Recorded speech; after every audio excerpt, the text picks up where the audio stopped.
Jon Gruden lawsuit will work and how it potentially could create problems for the commissioner, for Daniel Snyder, for anyone and everyone connected to the NFL that may have had a hand in the dissemination of the Gruden emails. Because, look, on the surface, no one's going to shed any tears for Jon Gruden. There's an attitude of, you got what you deserved. Why are you suing? Who are you suing? You should sue yourself for sending the emails. But I read through the complaint again today, and the argument is very simple.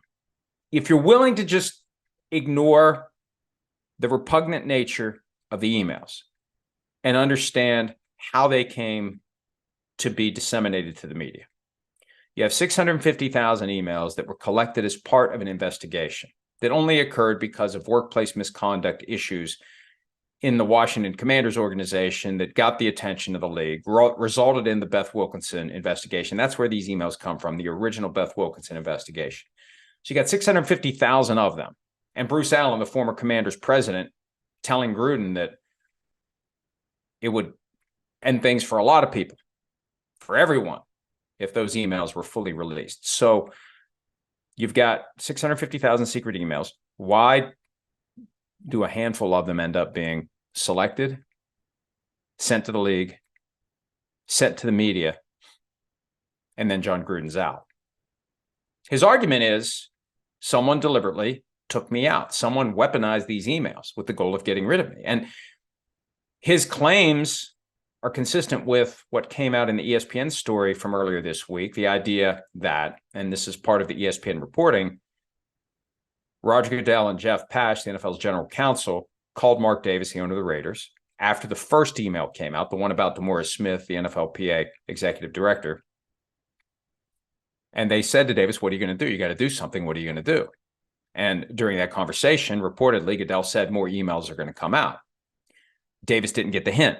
Davis held firm. More emails came out, and boom, out goes Gruden. And Gruden's argument is this was specifically done to force Mark Davis to push me out. Leak some, see what he does. He doesn't get the message. Leak more, keep leaking until Jon Gruden is out.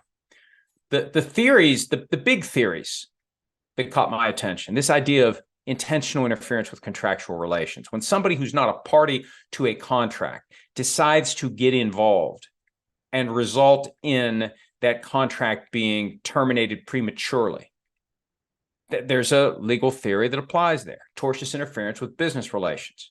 You've got Mark Davis, who's perfectly content to continue to employ Jon Gruden.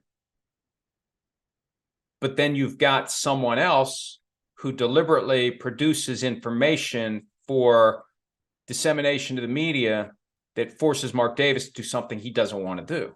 As evidenced by the fact that he was content to keep Gruden after the first email came out. So, all right, we got to do more. We got to do more. We got to keep going until there's enough that Davis has no choice but to act. We have to get Davis to fire Jon Gruden. We're going to do whatever we have to do to get Davis to fire Jon Gruden. That's the theory. Somebody got involved in the business relationship between Jon Gruden and Mark Davis and destroyed it with the goal of ending Jon Gruden's tenure as the head coach of the Raiders. That's a legal theory that, again, you got to set aside the facts, the troubling facts, the facts of the content of the emails. That's going to be Gruden's biggest challenge when it's time to go in front of a jury. The other argument is basic negligence, that the NFL had a secret stack of 650,000 documents as part of an investigation that all of it's secret, all of it's confidential. We don't even want a written report. See, this is where it's going to work against them. The NFL brushed the Beth Wilkinson investigation under the rug with this cockeyed notion that some of the employees who cooperated with the investigation requested anonymity. So instead of just changing their names, we're hiding everything. We're keeping it all secret. We're keeping it all safe. We're not going to let anyone see anything. Okay, fine. Well, that applies to all the documents, including the ones that you might want to peel off and use to fire Jon Gruden, or at least force him to resign. So the argument of negligence is the NFL failed to exercise reasonable care in the maintenance of those documents because it allowed someone to slip in, grab them, and leak them. Someone did it. Was it the commissioner? Was it Daniel Snyder? Was it someone acting at their direction, directly or indirectly, who will rid me of this meddlesome priest? Regardless, the case goes forward. if the NFL is unsuccessful in its Hail Mary attempt to get the case forced into arbitration, the secret rigged kangaroo court will never know anything. We'll never find out anything. Whoever presides over this won't give Jon Gruden the ability to figure out who leaked the documents. If we avoid that, if he's able to pursue this in open court, he's going to have a full and complete opportunity to figure out who sent the emails to the Wall Street Journal and the New York Times. And even though the reporters won't say anything and can't say anything, you can still take discovery to find out which phone number it was, which email account it was. And then when they find out where it came from, and you question people under oath. I went back and watched all of the 2.5 hours of Roger Goodell testifying to Congress in June of 2022 to see whether he was asked. I was 99.9% sure he wasn't asked about the Gruden emails. He wasn't. Dan Snyder was, and he denied leaking them. Goodell wasn't. So only one of them would be in trouble for lying to Congress if, obviously, they were lying to Congress. Goodell has reportedly said to the owners he didn't leak them.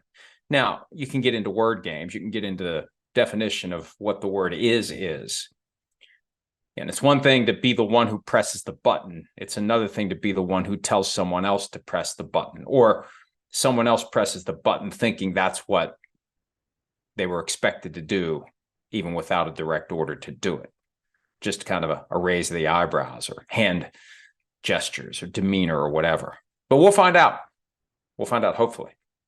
Look, when Jon Gruden says he wants to burn down the NFL's house, that doesn't mean he wants to end the sport. He wants the league office to pay for this. He wants whoever took him out to pay for this. There's a lot of animosity there. There's a lot of ill will there. And somebody allowed that attitude to become the thing that brought down Jon Gruden. Now he's going to try to bring down someone else's career as payback.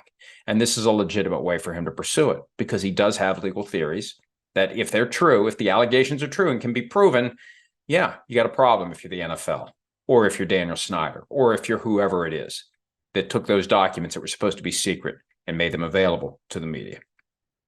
Hi, it's Mike Florio. Thanks for watching PFT on YouTube. Hit subscribe for the latest news and analysis from Pro Football Talk.